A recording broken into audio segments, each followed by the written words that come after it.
Bismillahirrahmanirrahim.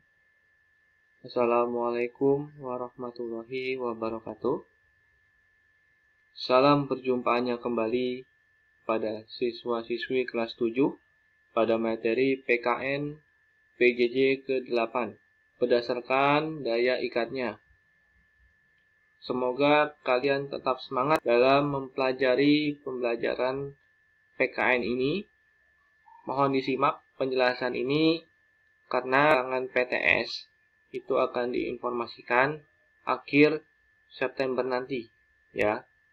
Kalian bisa mempelajari Google Sheet PKN dari minggu pertama sampai dengan minggu ke-8, ya. Materi tentang norma kemarin kita sudah mempelajari, ya, apa saja macam-macamnya norma agama, norma kesusilaan, norma kesopanan, serta norma hukum. Ada sumbernya, ya. Misalkan norma agama bersumber dari Tuhan, norma kesusilaan berdasarkan sumbernya hati nurani, norma kesopanan berasal dari sumbernya pergaulan masyarakat, serta hukum, yaitu sumbernya dari lembaga yang benar. Di sini saya memperhatikan inti-intinya, ya, dari norma, sumber sanksi dan contoh sanksinya. Semoga kalian paham, ya. Ini materi minggu lalu yaitu tentang macam-macam norma. Saya buat lebih ringkas dan lebih simple, ya.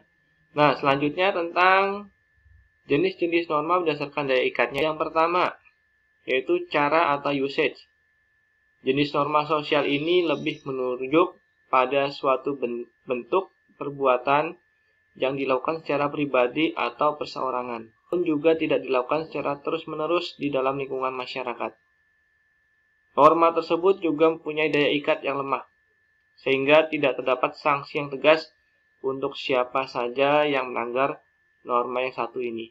Namun, mereka biasanya tetap memperoleh teguran atau celaan dari bagian orang yang lain.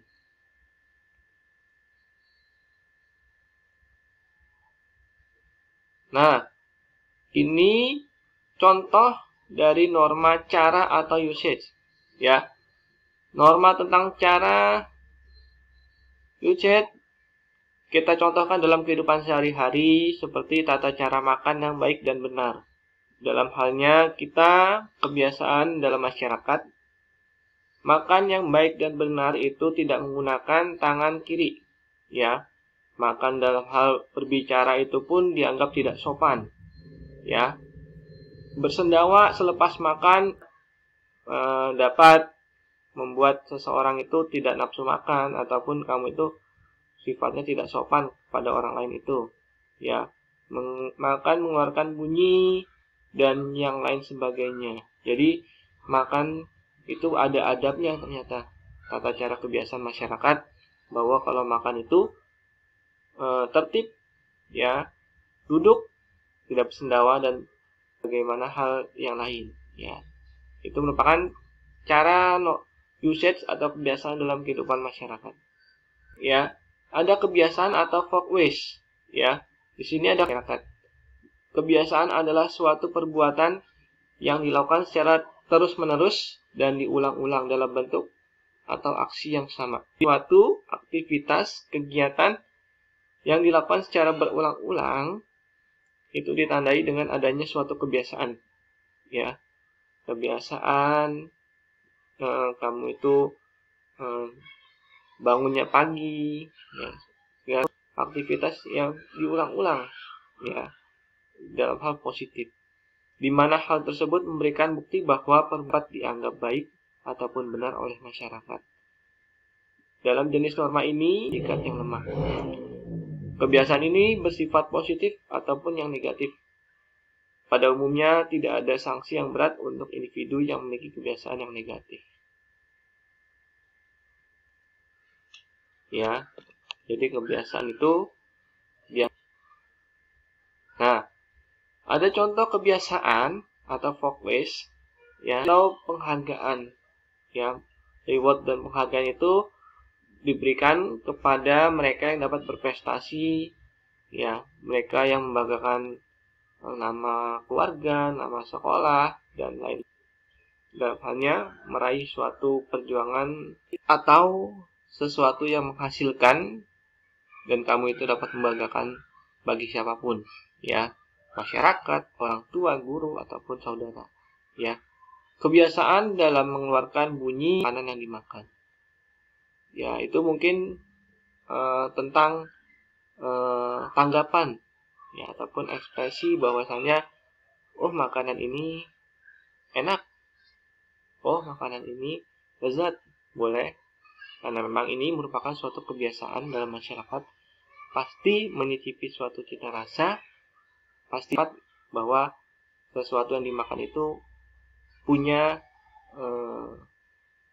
rasa yang dinikmati dari setiap orang itu sendiri, ya.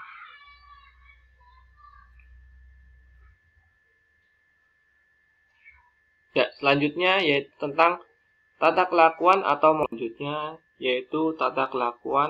mores.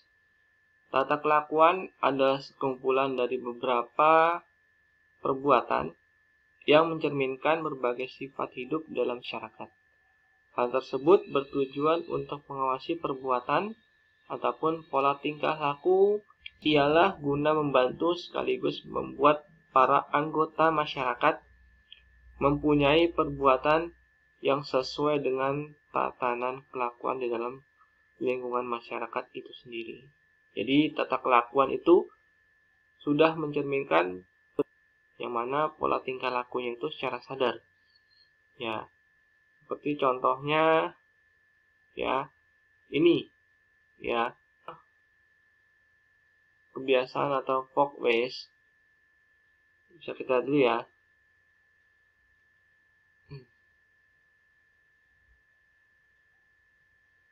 Ya, ternyata tadi saya sekilas salah mencet tombol, ya.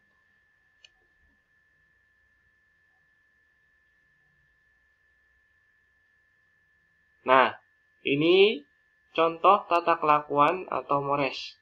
Mores itu tadi dimaksudkan bahwa tindakan sekelompok masyarakat secara sadar, ya, bahwa dia itu sudah tahu padahal aturan dalam suatu masyarakat itu sendiri, dan juga sanksinya sudah tahu. Mencuri, merampok maupun membunuh, ya, itu yang pertama. Sebab dianggap tak lazim.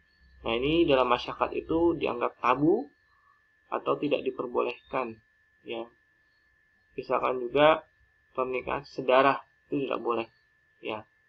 Memungkinkan banyak akibatnya, tidak boleh, ya, akibat dari fisik, ya, kelainan, ya, dari mungkin keturunannya akan bisa menimbulkan kecacatan dan permanen, ya, tidak boleh.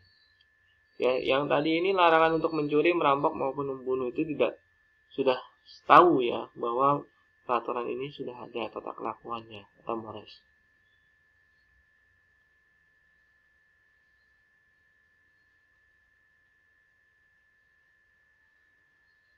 Ya, selanjutnya ada adat istiadat. Nah, yang sering kita jumpai dalam lingkungan masyarakat, adat istiadat itu ada di Indonesia. Karena Indonesia itu banyak sekali suku bangsa, ya, ataupun daerah-daerah ciri khasnya, ya, ada punya kekhasan sendiri masing-masing setiap daerah. Jadi adat istiadat adalah serangkaian tata kelakuan yang punya kedudukan yang sangat tinggi daripada yang lainnya dalam kehidupan di suatu masyarakat. Adat istiadat juga memiliki sifat kekal serta berinteraksi dengan kuat kepada setiap masyarakat yang memilikinya. Ya, seperti halnya di tiap daerah, ya, adat istiadat itu memiliki sanksi, namanya sanksi adat, ya. Jadi setiap kepala adat atau suku adat daerah, ya, kepala adat memiliki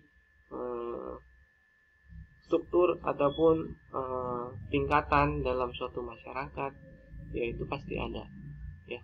Jadi masyarakat mengerti dan paham tentang adanya adat istiadatnya daerah, ya. Misalkan, ya, contoh adat istiadat daerah itu berbeda dalam hal pernikahan. Ya, pernikahan orang Jawa dengan pernikahan orang berbeda. Ya, karena itu berbeda adat istiadatnya. Mungkin kebiasaan adat istiadatnya orang Jawa itu ada sekaten, ada gugur gunung, ya sementara adatnya itu orang Nias yang loncat batu itu banyak sekali. Ya, loncat batu itu bahwasanya laki-laki yang sudah beranjak dewasa itu dianjurkan untuk loncat batu ataupun istiadat seperti hanya pembakaran mayat atau ngaben. Banyak sekali upacara adat, misalkan upacara adat Toraja, upacara adat Minang di Indonesia. Nah, di sini ada contoh norma adat istiadat. Pelanggaran atau adanya suatu tata cara dari pembagian harta waris keluarga. Lineal, ya, matrilineal itu ada.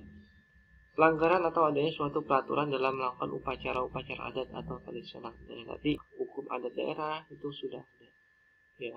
Jadi setiap masyarakat adat atau masyarakat daerah tahu dan paham tentang adanya hukum adat daerah itu sendiri. Ya, tidak mungkin masyarakat kita tidak mesti tahu, karena Indonesia itu banyak sekali. Selanjutnya, hukum, ya. Nah, ini yang paling tinggi di negara kita itu negara hukum, ya. Bagi yang melanggar pasti akan dikenakan sanksi hukuman dimanapun kalian berada, baik di sekolah, lingkungan masyarakat, ataupun di negara. Hukum adalah suatu kumpulan aturan yang ditunjukkan untuk seluruh anggota masyarakat yang di dalamnya berisikan perintah, kewajiban, ketentuan, serta terdapat pula larangan yang mempunyai sanksi yang beragam. Ya, kalau hukum di Indonesia itu sanksinya tegas. Ya, kamu tidak mematuhi rambu-rambu lalu lintas, pasti kamu akan ditilang, diberikan ataupun kamu sanksi denda. Peraturan tentang larangan membuat kriminal. Nah, kriminal itu sangat tinggi. Kamu akan dikenakan hukum pidana. Ya, sanksi pidana itu sanksinya itu sudah menengah ke atas. Ya, seperti halnya kamu penjara, ya, rehabilitasi di lembaga pemasyarakatan. Ya, mungkin ada hukuman pancung, hukuman mati, ya, dapat dihindari karena itu negara kita itu negara hukum berdasarkan hukum, ya, sanksi yang tegas. Bagi siapa? Bagi setiap masyarakat yang melanggar. Jadi sanksinya itu bersifat tegas, ya. Dan juga setiap warga dan masyarakat berhak dan wajib mentaati hukum yang ada di Indonesia, ya. Jadi itu saja materi tentang norma berdasarkan daya ikatnya. Ya, semoga kalian paham, dan maupun aplikasi yang saya gunakan ini agak error sedikit, ya, mohon dimaklumi, ya. Silakan mengerjakan soal latihan Google Sheet lalu dikumpulkan untuk sebagai nilai tugas. Terima kasih, ya, atas waktu.